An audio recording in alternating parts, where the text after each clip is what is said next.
Assalamualaikum warahmatullahi wabarakatuh. Alhamdulillahirabbil alamin, bihi nasta'in ala umuri dunya waddin, wassalatu wassalamu ala asyrafil anbiya'i wal mursalin sayyidina wa maulana Muhammadin wa ala alihi wa sahbihi ajma'in. Subhanaka la ilma lana illa ma 'allamtana innaka antal alimul hakim. Rabbi shrah li sadri wa yassir li amri wahlul 'uqdatam min lisani yafqahu qawli, amma ba'du. Alhamdulillah, masih dalam seri risalah akhlak kepada sesama. Kita akan membahas akhlak kita kepada pasangan kita, akhlak kita kepada suami kita, akhlak kita kepada orang yang Allah SWT jadikan sebagai jalan bersama dengannya kita menuju surga Allah SWT. InsyaAllah akan kita bahas seperti apa sih seharusnya seorang istri kepada suaminya, pun juga seorang suami kepada istrinya, agar ia dapat menjadi orang-orang yang diridhoi oleh Allah Subhanahu wa taala, insyaallah. Amin ya rabbal alamin. Teman-teman sekalian, sebelum mulai kita akan baca terlebih dahulu suratul Fatihah. Kita minta kepada Allah Subhanahu wa taala bimbingan, kita minta kepada Allah Subhanahu wa taala pandangan, kita minta kepada Allah Subhanahu wa taala kasih sayang, kita minta kepada Allah Subhanahu wa taala semoga Allah tidak membubarkan kita dari majelis ini, tidak memulangkan kita dari majelis ini, kecuali semua istri dijadikan istri yang salehah. Baik yang hadir sebagai pembicara ataupun yang hadir sebagai yang mendengarkan. Semoga semua yang hadir di tempat ini yang jadi istri, semoga dijadikan istri yang salehah bagi suaminya, insyaallah. Dan yang belum bersuami dan ingin bersuami, mudah-mudahan Allah Subhanahu wa taala jadikan juga nantinya dia kelak menjadi seorang istri yang salehah, insyaallah. Yang amin ketahuan jomblo nih. Dan mudah-mudahan juga yang pernah bersuami dan sekarang suaminya sudah tidak ada lagi, sudah berangkat terlebih dahulu menghadap Allah Subhanahu wa taala, dan dia tidak ingin lagi menikah, dijadikan sebagai pernikahannya yang kemarin itu sebagai pernikahan yang akan membawanya kepada surga Allah Subhanahu wa taala, insyaallah. Ini yang amin juga ketahuan. Janda-janda nih, tinggal mati suami. Mudah-mudahan Allah Subhanahu wa taala melimpahkan segala karunia bagi kita sekalian. Fatiha ala hadhihi niyyah wa bi kulli niyatin salihah, bi niyatin nafa' wal intifa' wal mudzakarah wat tadhkir, ibtigha' mardatih wa qurbih wa thawabih, wa husnil khatimah ma'al fil 'afiyah wa salahil 'aqibah, wa ila hadratin nabi. Al-Fatihah.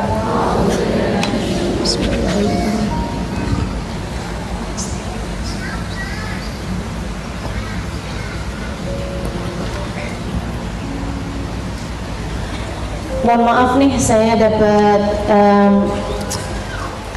informasi dari panitia. Katanya yang duduk di atas mohon agar dirapatkan duduknya sebab di depan penuh. Tapi gini, karena memang acaranya sudah berlangsung, saya tidak mau buang waktu untuk hal yang seperti ini. Tolong yang merasa datangnya belakangan, dia nggak dapat tempat, melipir pelan-pelan, gitu ya, tanpa bersuara. Di atas masih ada tempat ya? Ada? Penuh? Oh ya sudah, nasib kalau gitu. Iya, mungkin agak dirapatkan aja buat semua teman-teman. Tasnya itu di pangku aja, nggak apa-apa. Bukan asal tasnya di pangku, orang yang nggak maju itu. Iya, tasnya di pangku, orang yang nggak maju. Sebelum saya mulai nih, saya kasih tahu sama teman-teman gini nih ya. Allah Subhanahu wa taala tuh bilang dalam Al-Qur'an, ya ayyuhalladzina amanu idza qila tafassahu fil majlis fafsahu wa idza qila ansuzu fansuzu yarfa'illahu alladzina amanu minkum walladzina utul ilma darajat. Kata Allah Subhanahu wa taala dalam Al-Qur'an, wahai orang-orang yang beriman. Nih semua nih yang beriman. Kalau disampaikan kepada kalian, luaskanlah majlis. Kalau disampaikan kepada kalian, pepet-pepet, mepet, maju, biar yang lain kebagian tempat, yang maunya. Maka luaskanlah kamu, maka mepetlah kamu. Itu perintah Allah dalam Al-Quran. Wa idza qila suzu. Kalau udah dibilang majelisnya udah bubar buruan. Yarfa'illahu alladhina amanu minkum walladhina utul ilma darajat. Allah akan mengangkat derajat orang yang beriman di antara kalian dan orang-orang yang berilmu di antara kalian dengan derajat yang tinggi. Guru saya, Kiai Haji Maimun Zubair mengatakan, salah satu guru saya itu ya, saya ngaji sama beliau 3 tahun teman-teman saya sekalian di Pondoknya Al-Anwar, Sarang Rembang, sebelum saya ke Tarim, Hadramaut Yaman. Beliau bilang orang suka menggal ayat ini, selalu disampaikannya yarfa'illahu alladhina amanu minkum walladhina utul ilma darajat. Orang nggak bahas jazmnya sebab apa? Sebab sebenarnya fil mudhari itu kan rafa ya. Agak nggak ngerti ya, nggak apa-apa. Jadi teman-teman saya sekalian, mestinya yarfa'u bukan yarfa'i. Kenapa dia menjadi yarfa'i? Karena dia jawab syarat. Artinya bahwa kalau kamu ngerjain ini baru kamu diangkat derajatnya. Kalau kamu nggak ngerjainnya, ya nggak akan diangkat derajatnya orang yang berilmu. Apa itu syaratnya untuk bisa yarfa'illahu alladhina amanu minkum walladhina utul ilma darajat? Ada syaratnya di atas, yaitu meluaskan majelis dan buruan bubar kalau majelis sudah kelar. Kalau kamu ngerjain itu, maka kamu akan diangkat derajatnya sebagai orang yang berilmu. Artinya syarat ilmu kita manfaat, yang membuat ilmu kita naik adalah kalau kita diminta buat meluaskan majelis, luaskanlah. Gitu teman-teman saya sekalian. Dan memang subhanallah, majelis-majelis yang sepertinya akan menjadi penyebab Allah mengangkat derajat orang yang belajar di dalamnya selalu aja sesat. Diusahakan dilebarin kayak gimana, tetap aja sesat. Subhanallah. Kemarin yang di Menara 165, ya Allah. Persediaan kira-kira kita berapa nih? 5.000 Ustazah. Iya, bolehlah 5.000 kayaknya ya, insyaallah ya. Gak bakalan lebih lah dari itu. Jelang-jelang hari ini kan 6.000 deh kayaknya. Jelang-jelang hari H, ya ampun Ustazah, kayaknya rame banget deh. Kita persiapan 8.000 aja deh. Persiapan 8.000. Terakhir itu akhirnya 8.350. Kita keluarkan tamu-tamu undangan khusus 350, sisanya 8.000. Yang datang 10.000 lebih. Tetap aja tuh nggak muat juga. Tetap aja sempit-sempitan juga, karena memang majelisnya mau jadi sarana Allah mengangkat derajat. Kita bikin maulid, udah cari tempat paling gede Balai Sudirman, tetap kagak muat juga. Kita bikin majelis segini kan, udah pasang tenda di luar masjid, tetap juga khair insya Allah. Jadi teman-teman saya sekalian saya muliakan, itu syarat ilmu manfaat. Kalau minta diluasin, luasin gitu ya. Meskipun luas, meskipun sesek-sesekan, harus tetap ada softnya. Sebab itu syarat juga. Syarat Allah memuji kita nih orang-orang muslim, yasufuna fis shalah kasufufihim fil kitab. Kalian orang-orang yang rapi. Kalau kamu berdiri sholat kayak orang rapat barisan, kayak orang berbaris untuk perang, katanya Allah dalam hadis qudsinya. Itu sifatnya umat Nabi Muhammad. Jadi walaupun banyaknya kayak gimana, tetap rapi. Gitu. Itu harapan saya terhadap majelis-majelis kita, teman-teman saya sekalian. Nggak berantakan. Penuh boleh, tapi berantakan jangan. Ini deh, semuanya harus punya soft, gitu kan ya. Walaupun ukuran badannya beda, tetap harus punya soft. Nah, caranya gitu kan, dengan masing-masing merapatkan barisan. Gitu ya, jangan longgar-longgar. Giliran disuruh rapatkan barisan, malah dilebarin sama dia. Berarti itu ya, ilmunya bakalan gak manfaat. Peluk. Dah, salam. Ya Allah. Nah, insya Allah mudah-mudahan. Baik teman-teman sekalian.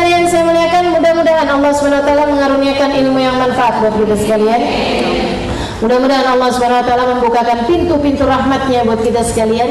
Mudah-mudahan Allah SWT menjadikan kita istri-istri yang solehah bagi suaminya. Amin ya rabbal alamin. Tadi udah kita baca Fatihah belum? Udah ya. Baik, sedikit sekalian saya muliakan. Sekali lagi seperti yang tadi saya sampaikan, ini adalah kajian dalam seri Risalah Akhlak. Akhlak kita kepada sesama. Seperti apa kita harus bersikap kepada orang yang ada di sekeliling kita. Kita sudah membahas bagaimana sikap kita kepada orang tua kita. Kita sudah bahas kemarin bagaimana sikap kita kepada guru yang mengajar kepada kita. Dan yang sekarang bagaimana sikap kita atau muamalah kita kepada suami kita. Kunci surganya istri dipegang sama suami. Teman-teman sekalian saya muliakan, pernikahan ini adalah sebuah ibadah. Orang itu ya cara menilai pernikahan macam-macam. Kan cara menilai pernikahan itu macam-macam. Ada yang menganggapnya sebagai sebuah jalinan cinta, ikatan cinta antara dua orang, laki-laki dan perempuan. Ada juga yang menganggapnya sebagai sebuah mahligai, bahtera, dua orang bersama-sama menuju kepada satu tujuan. Nah ini teman-teman sekalian saya muliakan, orang yang menganggap pernikahan sebagai sebuah jalinan cinta, ini dia yang kalau ada cintanya ada pernikahannya, kalau udah nggak ada lagi cinta dalam pernikahan tersebut bubar juga nikahnya. Begitu bukan? Jadi saya nggak setuju kalau dibilang yang namanya pernikahan itu adalah jalinan cinta. Ketika dua orang laki-laki dan perempuan saling cinta, mereka berdua kemudian memutuskan untuk menikah. Nggak gitu konsepnya.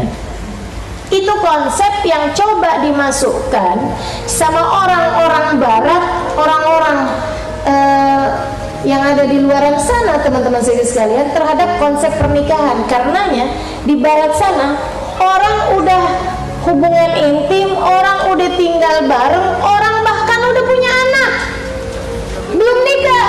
Kenapa gitu? Belum tentu saya sama dia memiliki jalinan hubungan cinta yang tidak akan pernah terkalahkan oleh apapun. Saya nggak yakin sama dia. Nah, lo tuh punya anak. Jadi nggak benar tuh konsep seperti itu, teman-teman sekalian. Nggak benar konsep pernikahan sebagai sebuah jalinan cinta. Dan pemikiran ini yang selalu berusaha dimasukkan oleh orang-orang barat kepada kita sekalian melalui berbagai macam media. Dari film, betul nggak? Coba diingat-ingat, film percintaan kan isinya begitu semua. Isinya orang saling cinta, kemudian menikah, tamat mereka bersatu dalam pernikahan dan berakhir dengan bahagia. Ini Cinderella. Yang ceritanya seperti itu semuanya tuh. Kalau nikah, kawin tuh tamat gitu. Kayaknya bersatunya pernikahan mereka itu, bersatunya cinta mereka kemudian selesai. Ini teman-teman saya sekalian, kenapa sebabnya Cinderella nggak ada bagian kedua?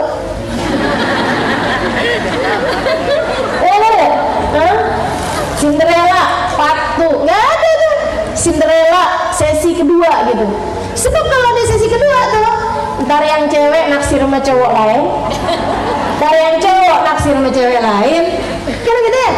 Ntar ada pihak ketiga, ada pihak keempat, ada pelakor, ada kebinor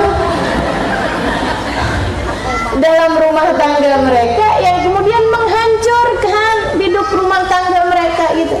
Itu kalau diterusin kayak begitu tuh ceritanya. Karena mereka menjadikan rumah tangga itu adalah sebuah ikatan yang disebabkan adanya cinta di antara suami dan istri. Sebenarnya kayak gimana? Sebenarnya kayak gimana? Sebenarnya gini loh teman-teman sekalian. Konsepnya itu lebih besar daripada sekedar urusan percintaan. Percintaan itu seperti katanya orang Jawa. Mau nyebut dalilnya nggak bisa saya. Apa tadi? Aku udah dengar. Jadi cinta karena terbiasa, karena sering bertemu. Gitu katanya orang Jawa ya. Ini dalilnya hadisnya bahasa Jawa nih. Teman-teman sekalian saya muliakan, cinta biar lahir belakangan, tapi konsep dasarnya harus benar. Ustazah, belum tentu nanti adanya cinta di dalam pernikahan. Kalau seperti itu masalahnya, nanti rumah tangga kita jadi rumah tangga yang hambar tanpa adanya percintaan. Oh, kamu salah di depan. Kalau sampai terjadi seperti itu, disebabkan karena kamu salah kaprah di awal. Kalau kamu benar menjalankannya sesuai dengan firman Allah, sesuai dengan ajaran Allah, sesuai dengan aturan Allah Subhanahu wa taala, dan lewat cara yang benar yang sudah dicontohkan sama Nabi besar Muhammad. Teman-teman saudariku sekalian yang saya muliakan, Allah nanti yang akan menurunkan kepada kalian mawaddah warahmah. Kok nggak ada sakinahnya Ustazah? Sakinahnya itu kamu yang bikin. Kamu berdua tuh mesti bisa bikin sakinah. Nah, sakinah dari kita, mawaddah warahmah dari Allah Subhanahu wa taala. Ini orang yang salah kaprah ya. Nah, tapi bismillah, insyaallah yuk kita bahas pelan-pelan. Jadi teman-teman sekalian, konsepnya dalam agama kita apa nih? Sebuah pernikahan gini loh. Allah itu kepengen bumi ini dipenuhi sama khalifatan fil ard. Kan begitu? Inni ja'ilun fil ardi khalifah. Ini konsep dasar pernikahan ya. Jadi teman-teman dengerin yang benar, simak yang baik. Inni ja'ilun fil ardi khalifah, kata Allah. Aku ingin menjadikan di atas muka bumi ini ada penghuni-penghuninya, hamba-hambaku. Ada orang yang tinggal di atas muka bumi adalah hamba-hambaku yang mengerti untuk apa diciptakan. Paham betul bagaimana dia harus ada di atas muka bumi ini. Nah, tujuan mereka hidup di atas muka bumi ini, ya Allah, khalifatan fil ard ini apa? Wa ma khalaqtul jinna wal insa illa liya'budun. Aku mau diibadahin sama hamba-hambaku. Aku mau hamba-hambaku beribadah kepadaku. Aku mau hamba-hambaku taat kepadaku di atas muka bumi ini. Allah mau di atas muka bumi ini ada hamba-hamba Allah yang mengerjakan ibadah kepada Allah Subhanahu wa taala. Salat, bayar zakat, berbuat baik sama orang, puasa, menebarkan kebaikan, tidak riba, tidak hutang sama orang, nggak suka utang sama orang, nggak pernah bohong sama orang. Khalifatan fil ard, jadi khalifah di atas muka bumi ini, jadi hamba Allah Subhanahu wa taala yang taat. Itu konsep dasarnya. Nah, dalam rangka membentuk jail Islam, generasi muslim, ini yang kayak gimana? Yang kayak Nabi Muhammad, generasi yang dididik sama Nabi Muhammad. Nah, itu syarat biar mereka jadi hamba Allah Subhanahu wa taala yang soleh. Ini benihnya mesti bagus. Kan begitu? Nih ya, kayak sebuah ladang. Saya kepengen dari sini tumbuh padi-padi yang paling berkualitas, katanya seorang nih. Saya kepengen nih, ini nih sawah tumbuh di atasnya padi yang paling berkualitas. Gimana caranya? Saya mau bikinnya pokoknya padi yang paling hebat. Teman-teman sekalian saya muliakan, kalau kayak begitu caranya, berarti masih sesuai. Benihnya mesti bagus, dan udah tanahnya mesti bagus, mesti ditaruh di tempatnya. Kalau kemudian nggak ditaruh di tempatnya, kagak bakalan jadi bagus. Benihnya mesti bagus. Siapa tuh si pemilik benih? Laki-laki itu dia punya benihnya tuh, namanya sperma. Kan begitu? Halo? Ya. Ladangnya siapa? Perempuan. Sebab nanti si benih dimasukkan ke dalam ladangnya. Nabi Muhammad mengatakan, la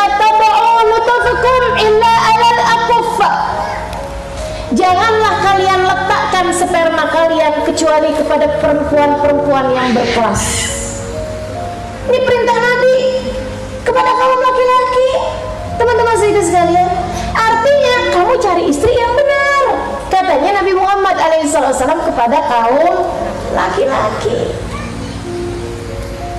Kalau kemudian dah nyari istri yang benar, kemudian lagi mereka menikah, itu kan ya? Kalau kemudian istri hamil, mengerjakan sesuai dengan perintah Allah SWT, lahir anak-anak yang akan menjadi anak-anak yang soleh dan saleh. Sangat mungkin untuk terjadi.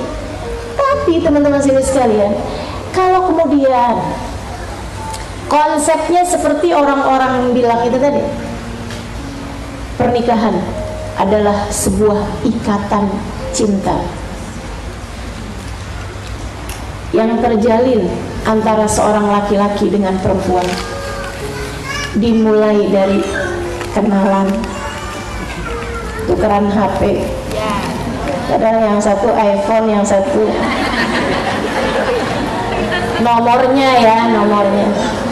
Ini kalau ada diminta gitu, boleh minta nomor HP nggak? Cuman punya satu. Boleh minta HP nggak? Bilangin no, cuman punya.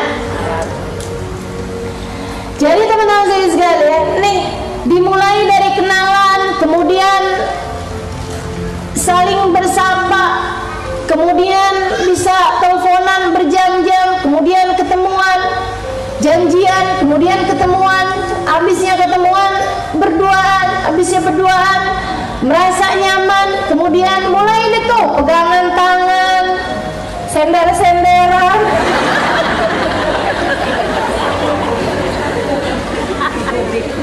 Apa lagi habis itu tuh? Ya Allah, ya Allah. Sampai kemudian kamu merasa bahwa duniamu akan menjadi tidak baik-baik saja tanpanya. Ini udah bahaya. Udah bahaya. Ibu nih sedang itu. Bisa gitu, nah kan anak-anak itulah, adik-adik itu. Sampai kemudian, aduh, pokoknya nggak bisa dah kalau nggak kawin sama dia. Kan begitu? Apalagi teman-teman sekalian, naudzubillah min dzalik, kalau sudah sampai terjadi, mama, saya harus segera kawin sama dia, mah. Kenapa? Karena di perut saya, mah, kalau nggak segera dikawinkan, 9 bulan lagi bakalan lahir. Ada bapaknya. Ini kan udah keluar dari konsep pernikahan. Jalinan cinta yang model macam apa yang kamu mau itu, teman-teman saya sekalian? Dia adalah akdun nikah. Akad nikah itu bukan urusan penyatuan cinta, urusannya adalah pembentukan generasi Islam. Konsep pernikahan adalah untuk melahirkan orang-orang yang akan menjadi khalifatan fil ardh, yang akan menjadi hamba-hamba Allah Subhanahu wa ta'ala di atas muka bumi. Gitu, itu konsep pernikahan. Makanya sekalian saya mengatakan, mesti benar-benar ketika sudah masuk dalam konsep pernikahan, udah ada nih dalam suatu pernikahan, Ustazah kalau udah terlanjur nih Ustazah, saya akan kawin sama mantan pacar nih. Terus gimana nih Ustazah? Ya udah, mau gimana lagi? Apa dimulai lagi Ustazah dari awal? Maksudnya gimana? Gimana gitu ya Allah, kalau dia emang laki-laki yang akan menemani saya menuju surga, maka tetapkanlah dia sebagai suami saya. Kalau tidak, boleh tukar tambah nggak ya Allah? Dikira mobil, dikira motor, nggak gitu teman-teman saya sekalian. Yang udah terlanjur ya udah nasib ya. Nah yang belum terlanjur nih adik-adik nih, jangan berpikir kamu harus pacaran buat nikah. Nggak gitu konsepnya. Berpacaranlah sesudah menikah. Silahkan itu halal, silahkan itu rahmatnya turun pada saat itu. Kalau kamu pacarannya sesudah nikah, mau ambek-ambekan kek, mau manyun-manyunan kek, lucu kalau habis nikah. Kalau belum nikah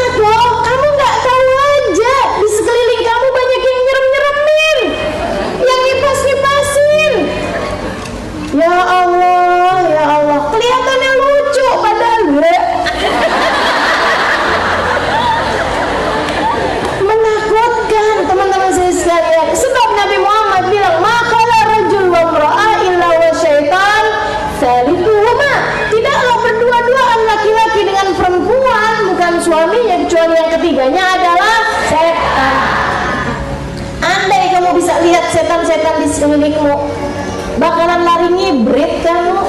Bukannya ngeliatin bahwa 1 jam bersamamu serasa semenit.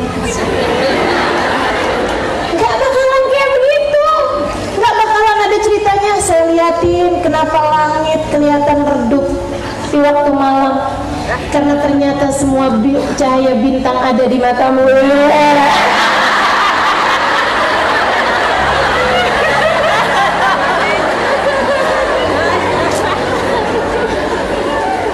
Andai kamu tahu berapa banyak setan-setan yang lagi ngipasin kamu berdua, teman-teman saya sekalian. Andai kamu tahu, gak akan ada keindahan dalam hal-hal yang seperti itu. Karenanya kemudian, dah ikut aja apa yang sudah diaturkan oleh Allah Subhanahu Wa Taala. Makanya saran saya, adik-adik yang kepengen punya rumah tangga yang bagus, jangan pacaran. Yang sekarang sedang berada dalam hubungan pacaran, segera putuskan. Setuju? Yang ngomong setuju ibu-ibunya.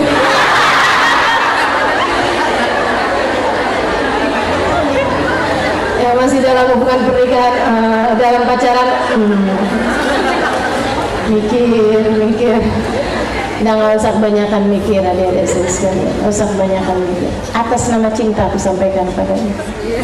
Ya beneran ya, beneran. Saya sayang sama kamu. Saya sayang sama kamu.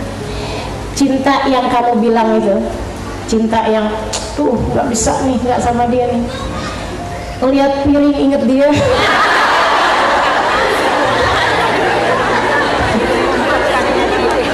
Suka makan ternyata ya. Lihat piring inget dia.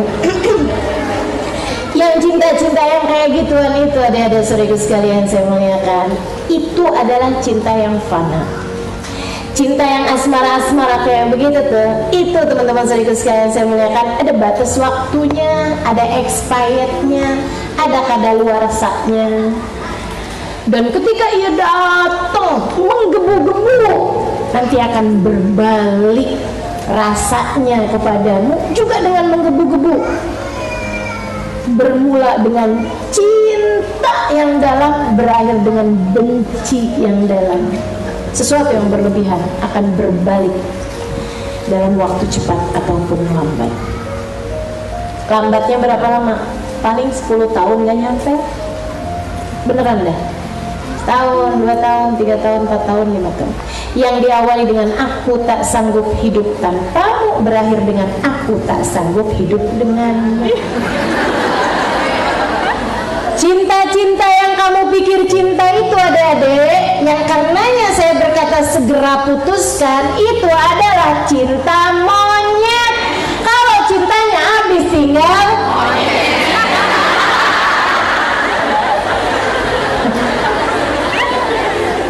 cinta yang kamu pikir sekarang kamu sedang berbunga-bunga, itu adalah cinta mati. Kalau cintanya habis tinggal mati. Dah, adik-adik saudaraku sekalian, nggak itu yang Allah inginkan darimu. Ayolah, jadilah perempuan-perempuan akuffa yang dimaksudkan oleh Nabi Muhammad dalam hadisnya tadi. Jadilah perempuan-perempuan berkelas, adik-adik saudaraku sekalian. Jadilah perempuan-perempuan berkelas. Saya mungkin tidak cantik, akan tetapi saya hambanya Allah. Saya tidak akan mencari cinta siapapun dengan mengorbankan cinta saya kepada Allah. Gitu. Saya memang tidak kaya, tapi tenang, bersama dengan saya ada Zat yang maha kaya. Saya tidak akan pernah meninggalkannya. Dia akan selalu ada di hati saya, mendasari segala sesuatu yang saya lakukan. Gitu. Untuk perempuan-perempuan yang seperti ini, teman-teman sekalian, Allah Subhanahu Wa Taala akan persembahkan baginya seindah-indah suami yang juga dalam hatinya ada Allah Subhanahu Wa Taala. Ini yang Allah maksudkan dalam firman-Nya, at-thayyibatu lit-thayyibin wat-thayyibuna lit-thayyibat. Perempuan baik-baik untuk laki-laki yang baik-baik, laki-laki yang baik-baik untuk perempuan yang baik-baik. Kalau kamu kemudian caranya dengan gimana bisa dapat pacar yang paling kaya, paling keren, paling begini, paling begitu, paling populer, paling bisa banyak ngasih jajan sama kamu. Saudariku sekalian yang saya muliakan, kalau hanya ada dunia dalam hatimu, berarti kamu kehabisan. Berarti kamu adalah perempuan-perempuan yang gak benar, perempuan-perempuan matre yang ada lagunya tuh ke laut aja. Sama orang dunia aja kita disuruh ke laut. Padahal nelayan bukan, disuruh pergi ke laut ya. Ya Allah, ya Allah. Saudara sekalian saya muliakan. Nah, untuk perempuan-perempuan yang seperti ini, Allah juga udah bilang al-khabithatu lil-khabithin. Perempuan-perempuan yang nggak benar bakalan buat laki-laki yang nggak benar. Wal-khabithina lil-khabithat. Laki-laki yang nggak benar, laki-laki bejat buat perempuan-perempuan bejat. Na'udzubillah min dzalik. Makanya, ayo kawan saya sekalian. Tapi Ustazah dulu saya bejat. Nggak usah dulu-dulu. Sekarang nih, Allah mau lihat. Nggak usah ngomongin masa lalu, biarkanlah masa lalumu kelam, asalkan sekarang penuh dengan cahaya. Jangan biarkan dulunya kamu pernah benar, sekarang jadi perempuan nggak benar. Nah itu jangan sampai terjadi sama kita, gitu kan? Jadi teman-teman saya sekalian yang saya muliakan, mulailah pernikahanmu dengan cara yang benar. Konsepnya mesti benar dulu. Jadi apa nih konsep yang benar dalam pernikahan? Saudara sekalian, kalau kita bahas pernikahan, maka kita akan bahas bahwa konsep pernikahan dalam Islam adalah membentuk generasi yang Islami, membentuk generasi yang akan menjadi hamba-hambanya Allah SWT, membentuk generasi yang akan menjadi umatnya Nabi besar Muhammad Sallallahu Alaihi Wasallam yang layak dibanggakan oleh Nabi. Nabi udah bilang, tanakahu takfuru fa inni mubahin bikumul umam yaumil qiyamah. Ini niat kita dalam nikah. Ini konsep pernikahan ala Nabi Muhammad sallallahu alaihi wasallam. Menurut Nabi Muhammad, konsep pernikahan apaan? Memperbanyak umatnya Nabi Muhammad. Konsep pernikahan menurut Allah Subhanahu wa taala memperbaiki generasi. Kan begitu? Membuat generasinya jadi generasi yang benar gitu. Dan Nabi Muhammad alaihissalam sama nih, biar banyak umatnya Nabi Muhammad alaihissalam. Tanakahu takfuru.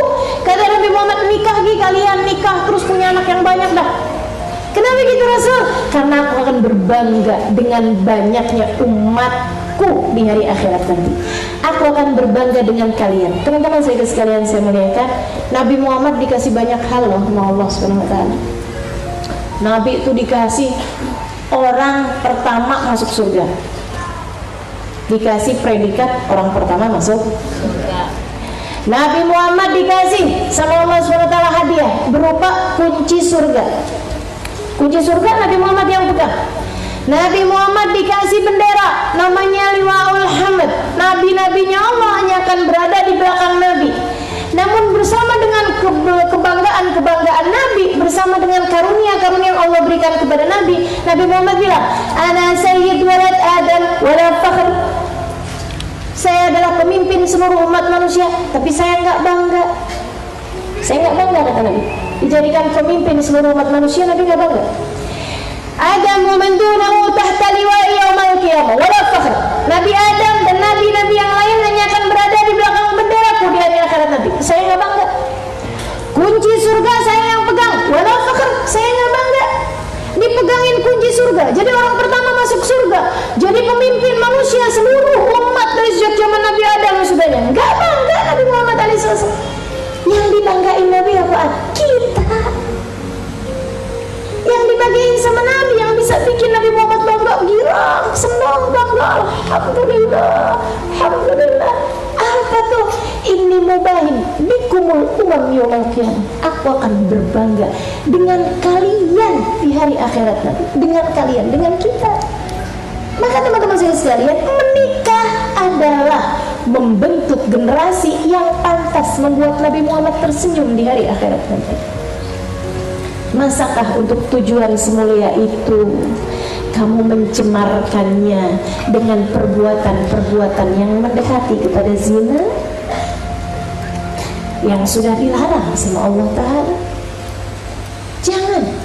Jangan kotori Jangan kotori bingkai rumah tanggamu dengan hal-hal yang dapat mencemari kemurnian pernikahan. Menikahlah karena nikah adalah sebuah ibadah.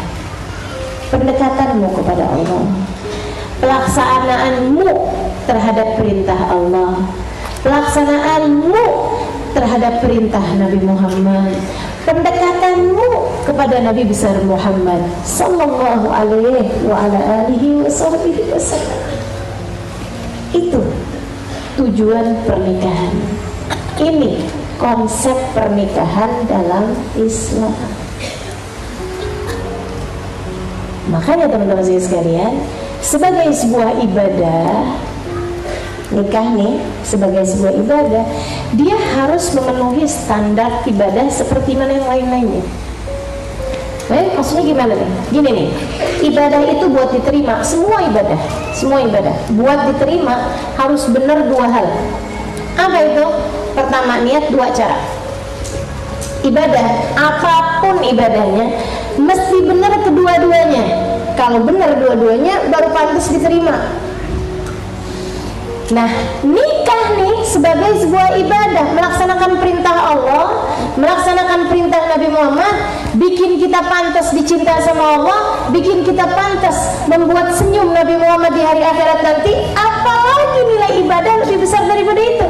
Berarti kan ibadah. Betul apa enggak?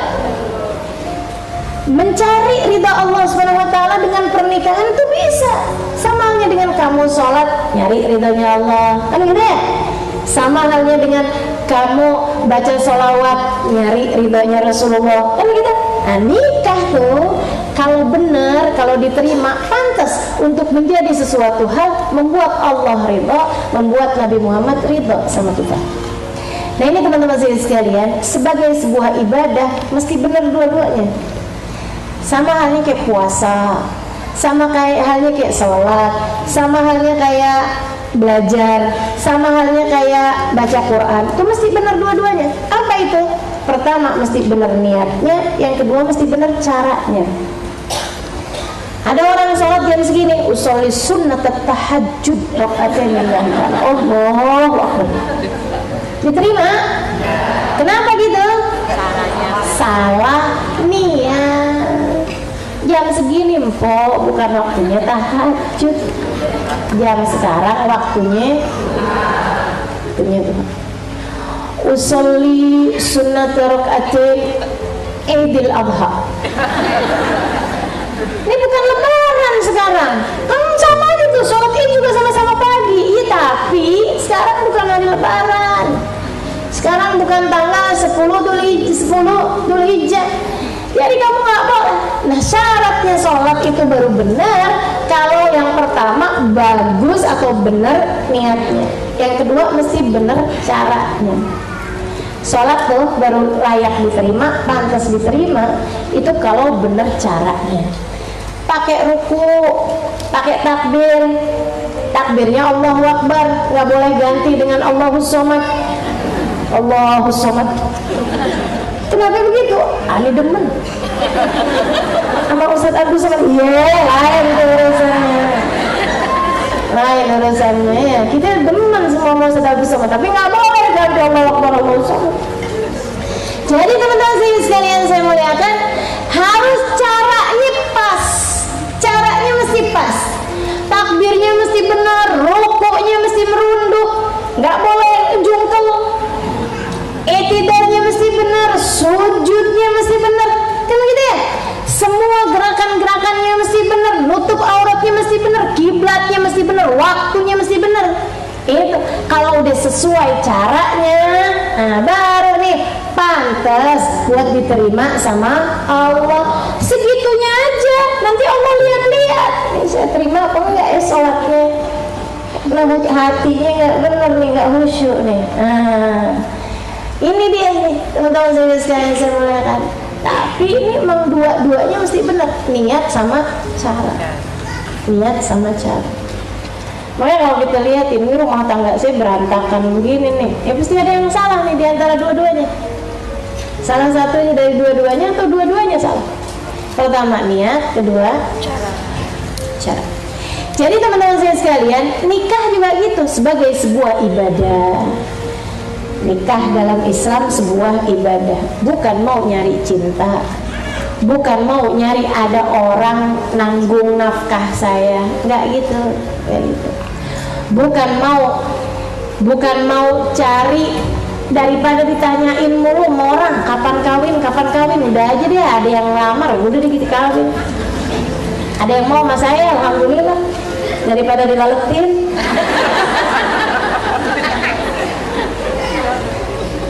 Sedikit sekalian yang saya muliakan, jangan nikah karena itu. Kamu lebih berhak untuk lebih daripada itu.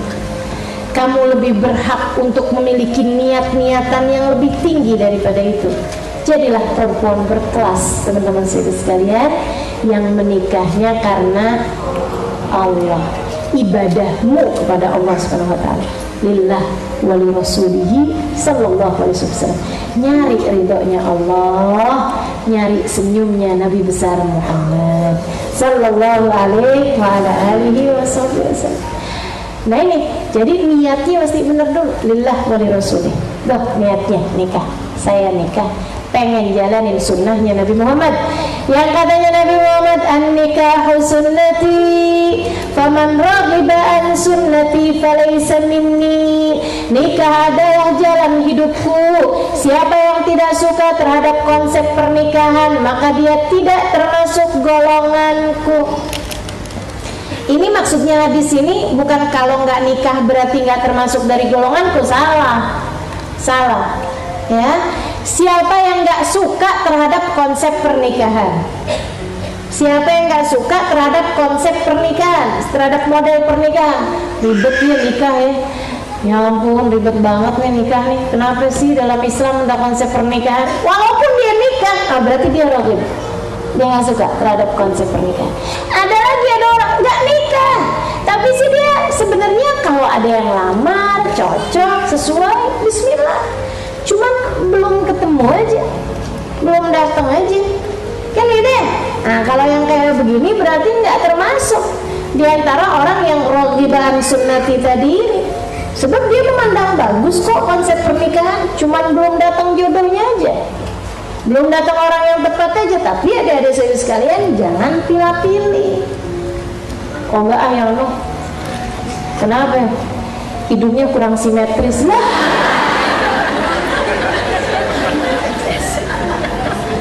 Ya ampun, jangan gitu sebabnya gitu ya. Mau gak, saya nggak suka sama dia gitu. Kenapa nggak sukanya? Karena dia ada jambangnya, tinggal potong, tinggal cukur, ribet bener deh. Jangan gitu ya. Jadi kalau ada yang minta, ada yang lamar kamu, ada yang deketin kamu, serius, begitu kan ya? Dia udah datang ke rumahmu, istikharahin. Tapi teman-teman saya sekalian, hati-hati, istikharah ini sebelum datang rasa. Kalau udah kamu datang perasaan, yang datang nanti bukan hasil jawaban istikharah, akan tetapi memorimu itu sendiri yang udah penuh sama dia, jadinya keluar dalam mimpimu gitu. Lagi ngomong-ngomongin gitu kan, kamu mau ulang tahun loh, mau hadiah apaan? Mikir hadiah apaan ya?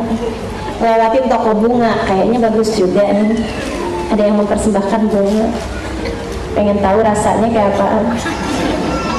Sehingga sekalian, malamnya istikharah, mimpinya bunga.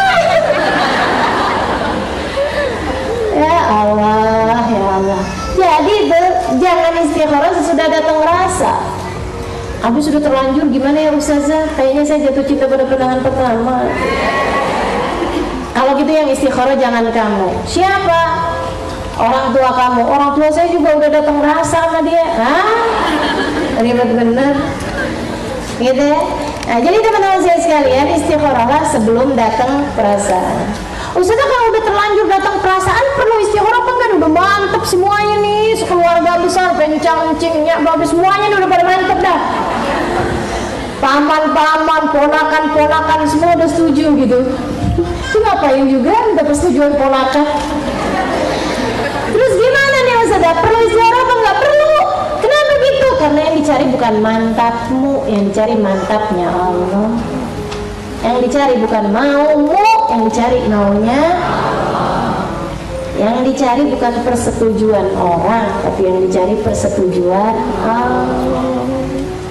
Kamu nggak tahu, asa an takrahu syai'an wa huwa khairul lakum, asa an tuhibbu syai'an wa huwa syarrul lakum. Berapa banyak perkara yang kamu sukai ternyata nggak bagus buat kamu. Berapa banyak perkara yang kamu maui ternyata nggak bagus. Berapa banyak perkara yang kamu benci ternyata bagus bagi kamu. Kita nggak tahu, yang tahu adalah Allah. Maka serahkan segala urusan pada Allah Subhanahu wa taala. Kalau udah diistikharawin hasilnya bagus, bismillah, jangan kelamaan. Jangan kelamaan. Nah, saya juga sering ngajarin caranya istikharah yang gampang. Yang gampang istikharahnya. Gimana tuh? Sholat 2 rakaat sebelum tidur. Kalau udah beneran ngantuk sholatnya, jangan masih mau buka Instagram, masih mau nonton TV, masih mau ngerjain yang lain-lain, masih mau telepon, masih mau apa segala macam, kamu istighfar jangan. Gitu ya. Tidur udah beneran mau tidur, emang udah ngantuk mau tidur, baru tuh sholat 2 rakaat, habis wudu tentu aja. Usolli sunnatul istikharah rakaatain lillahi ta'ala. Habis selesai sholat baca doa istikharah yang banyak terdapat di kitab-kitab Mukhul Ibadah, Majmu' Syarif dan lain sebagainya tuh. Ada tuh doanya di sana, Allahumma in kana hadzal amr khairun fi dini wa dunya wa ma'ashi wa akibati amri fa yassirhu li wa qaddirhu li ila akhir doa. Ya. Baca artinya juga biar kamu mantep. Kalau kamu nggak ngerti bahasa Arab, ya Allah, kalau saya nikah sama dia bagus buat saya, bagus buat dunia saya, bagus buat akhirat saya, bagus buat orang di sekeliling saya, keluarga saya, segala macam semuanya nih, bagus di masa sekarang, bagus di masa yang akan datang. Ya Allah mudahkan, ya Allah lancarkan, ya Allah kasih petunjuk pada saya. Ya Allah kalau emang nggak bagus nih saya nikah sama dia nih, ya Allah, gitu kan, jauhkan, hindarkan, dan jangan beri kepada saya kemudahan untuk bisa melaksanakan pernikahan. Gitu. Habis gitu teman-teman saya sekalian. Makanya penting buat nggak punya rasa kan, doanya kayak begitu. Karena kalau udah terlanjur punya rasa, tapi jangan ya Allah.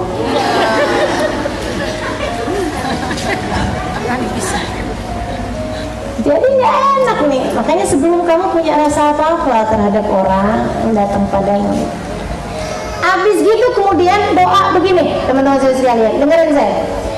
Pakai bahasa Indonesia aja. Kan habis selesai salat. Kalau dalam salat nggak boleh doa yang dibaca. Habis selesai salat, kamu doa pakai bahasa Indonesia. Ya Allah, saya minta petunjuk padamu. Telah datang lamaran Fulan bin Fulan al-Fulani, minta saya nggak tahu bagus apa nggak saya kawin sama dia, ya Allah. Ya Allah, kalau emang bagus saya kawin sama dia nih, tolong kasih petunjuk di mimpi saya berupa warna putih atau warna hijau. Ya Allah, kalau emang gak bagus saya nikah sama dia, ya Allah tolong kasih petunjuk sama saya. Saya melihat dalam mimpi saya warna merah atau warna hitam. Wassalamualaikum warahmatullahi wabarakatuh. Alhamdulillah. Awal dengan salawat, akhiri dengan salawat. Habis itu dalam keadaan punya wudhu, kamu tidur menghadap ke arah kiblat dan gak usah kebanyakan mikir apa-apa, berusaha tidur dalam keadaan berzikir, berusaha tidur dalam keadaan istighfar, berusaha tidur dalam keadaan bersolawat, gitu ya, dalam melakukan kebaikan-kebaikan. Tidur, insya Allah mimpi. Kalau malam itu kamu gak bermimpi sesuatu yang menjadi petunjuk, ulangin lagi besok malam. Awali dengan malam Jumat kalau bisa. Kalau enggak, nggak apa-apa malam-malam yang lain. Kalau besok malamnya nggak mimpi lagi, ulangi lagi. 3 malam, 4 malam, 5 malam, 6 malam, 7 malam. Insya Allah nggak sampai datang 7 malam kecuali kamu akan bermimpi. Kamu akan bermimpi. Dan tolong warnanya jangan diganti-ganti sesuai selera. Ya Allah, kalau bagus pink deh, ya Allah. Pakai. Kalau bagus putih, hijau. Kalau nggak bagus, dah itu. Terus mimpinya apa Ustazah? Nah itu suka-suka Allah. Ya, terserah Allah yang mau ngasih mimpi kamu. Tapi tapi kamu akan secara jelas melihat sesuatu yang sesuai dengan warnamu tersebut itu. Bisa jadi kamu melihat kubis, bisa jadi kamu melihat tembok berwarna merah misalnya, bisa jadi kamu melihat awan berwarna hitam misalnya, bisa jadi kamu melihat sendal berwarna putih misalnya, bisa jadi kamu melihat pocong misalnya. Ustazah, saya mimpinya ada pocong. Itu artinya apa Ustazah? Pocongnya warna putih Ustazah. Ya udah, berarti putih bagus kan. Tapi kan pocong Ustazah teringat, terserah, nggak tergantung mimpinya ya. Yang penting warnanya. Nah kan mimpi gitu, warnanya kan gitu. Jadi gitu teman-teman sekalian saya muliakan. Kalau udah istilah orang yang bagus, bismillah. Jangan kelamaan, jangan kelamaan, jangan kelamaan. Terus juga jangan kamu takut. Waduh, hasilnya jelek, ntar kagak ada yang lamar saya lagi. Ini aja udah saya tungguin 30 tahun baru ada yang lamar. Kalau kemudian datang 30 tahun lagi, apa nggak saya akan umur 20 tahun? Nggak gitu teman-teman saya sekalian. Bismillah, kalau kamu tolak seseorang karena Allah, Allah akan persembahkan ganti. Datang lagi yang berikutnya, berarti ini yang hasil pilihan Allah. Belum. Istikharah lagi. Terus saja, insya Allah mudah-mudahan akan datang, akan dapat orang yang diinginkan Allah Subhanahu Wa Taala. Nah, kalau orang tersebut diinginkan sama Allah, belum tentu rumah tangganya nggak ada masalah. Yang namanya orang berumah tangga tuh teman-teman saya sekalian, itu kayak orang naik sampan ke dalam lautan, ke atas lautan, masuk lautan tuh, naik sampan berduaan. Lautan itu kalau dilihat dari jauh cakep. Kamu belum berlayar aja, kalau udah berlayar sampai ke tengah-tengah, macem-macem. Ada ombak gede, ada hiu, ada bisa jadi ada badai, bahkan bisa jadi ada tsunami teman-teman saya sekalian. Itu yang namanya lautan. Jangan dengerin cerita tentang lautan dari orang yang berada di tepian pantai. Cari tahulah tentang lautan dari para pelayar. Mereka akan menceritakan kepadamu tentang hakikat pantai yang sesungguhnya. Jangan cari tahu tentang pernikahan dari orang yang bahkan belum kawin. Kawin aja belum, dia bisa cerita apaan tentang kawin, betul nggak? Nah, tapi carilah tahu tentang pernikahan dari orang-orang yang sudah banyak makan asam garam kehidupan dalam pernikahan. Ya betul. Ibumu, orang di sekelilingmu, tapi kalau bisa dari orang-orang yang memang sudah memiliki ilmu dalam pernikahannya, biar dia bisa merumuskan untukmu nasihat-nasihat yang baik. Salah satunya yang akan saya bacakan pada apa yang disampaikan oleh Asma bintu Kharijah dalam pernikahannya. Ya teman-teman saya sekalian, sekali lagi yang saya sampaikan tadi ya, pernikahan itu mesti bagus di niatnya buat ibadah, niatnya buat ibadah. Sebab suamimu, seperti katanya Nabi Muhammad alaihi salatu wassalam, teman-teman saya sekalian, Nabi Muhammad bilang fangduri ilaih fa innama huwa jannatuki wa naruki. Ucapan Nabi kepada seorang perempuan, pada seorang perempuan bijaksana, pintar, masya Allah, nanya sama Nabi beberapa hukum fikih. Habis selesai nanya, Nabi kemudian balik nanya sama dia, amutazawwijah anti? Kata Nabi, adakah kamu adalah seorang perempuan yang sudah menikah? Perempuan tersebut bilang, bala ya Rasulullah, ana imra'atu fulan ibn fulan. Betul wahai Rasul, saya adalah istrinya fulan. Sebutin namanya sama dia, nama suaminya, kepada Nabi Muhammad alaihissalam. Nabi kemudian nanya, nih ya, tiap kali saya sampaikan hadis ini, atau bahkan tiap kali saya baca hadis ini, saya selalu terbayang-bayang, ya Allah, gimana kalau kita yang ditanya sama Nabi? Gimana kalau kita yang ditanya sama Nabi? Nabi itu selalu ingin tahu keadaan umatnya. Jadilah Nabi sesudah perempuan ini bertanya permasalahan-permasalahan fikihnya, Nabi nanya, amutazawwijah anti? Adakah kamu sudah menikah? Kata Nabi gitu. Kamu satu hari misalnya gitu ya, bayangin satu hari kamu ketemu Nabi, kamu nanya berapa permasalahan sama Nabi. Habis itu kemudian kamu ditanya sama Nabi, "Amutazawijah anti?" Adakah kamu sudah menikah? Kita bilang, "Bala ya Rasulullah, ana imratu Ahmad."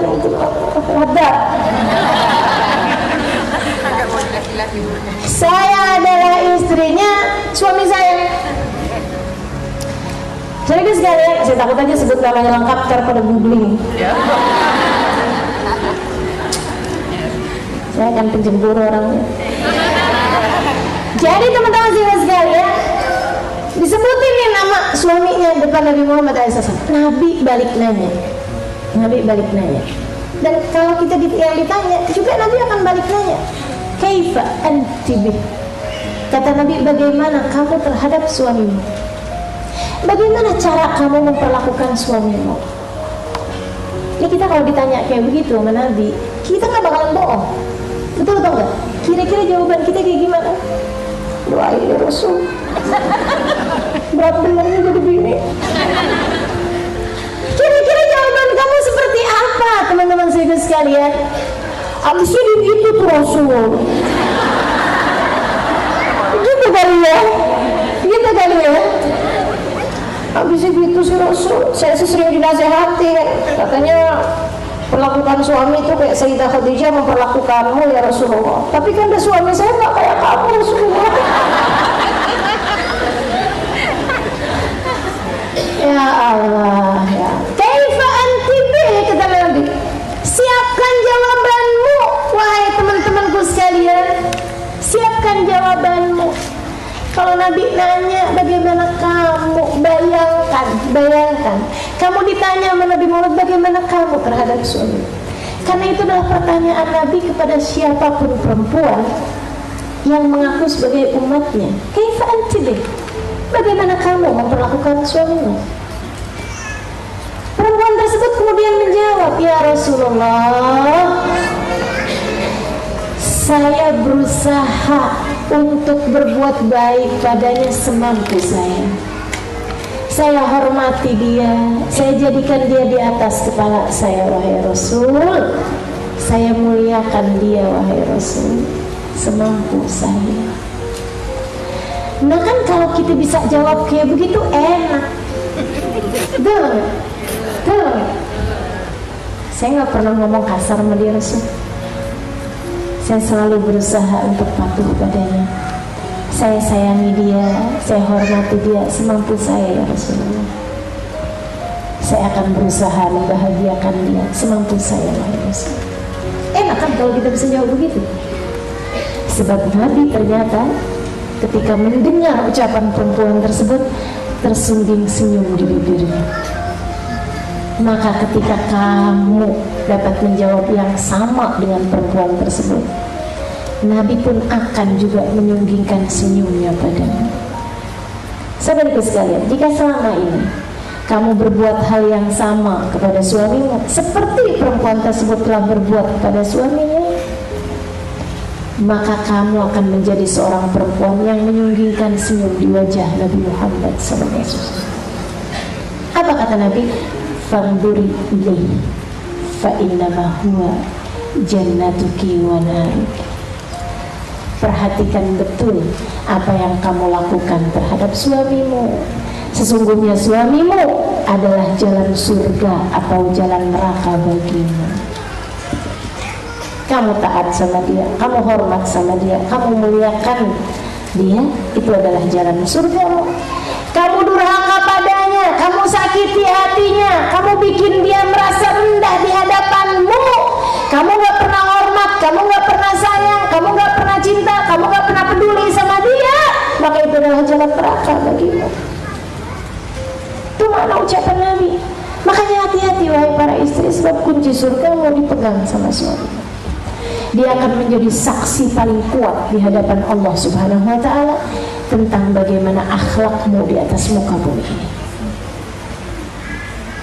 Dia akan menjadi saksi paling kuat di hadapan Allah di hari akhirat nanti tentang bagaimana kamu memperlakukan kunci surgamu Makanya mesti bener-bener deh kita belajar biar jadi istri yang salehah. Insya habis kita benerin niat nih ya, kita liatin suami kita adalah kunci surga kita, kita liatin suami kita adalah jalan surga kita.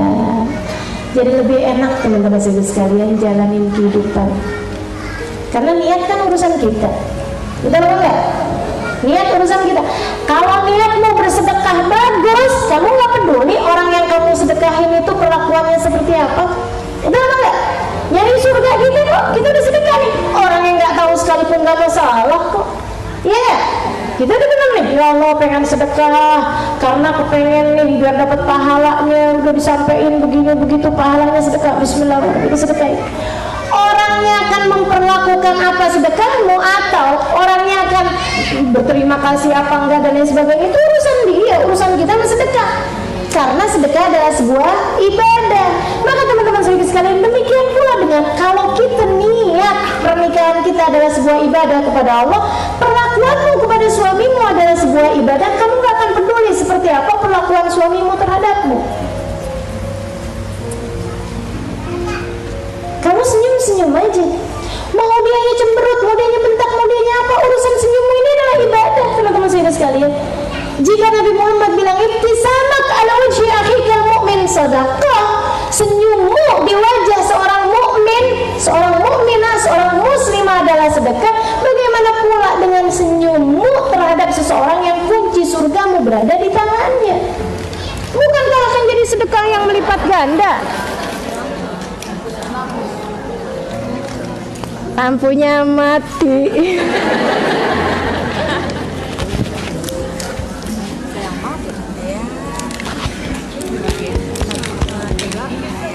Kenapa? Lagi seneng-senengnya. Lagi seru-serunya. Buat yang streaming mohon maaf nih, lampunya lagi mati. Coba kita akan lihat seperti apa kelanjutannya. Kalau saya ngomong gini,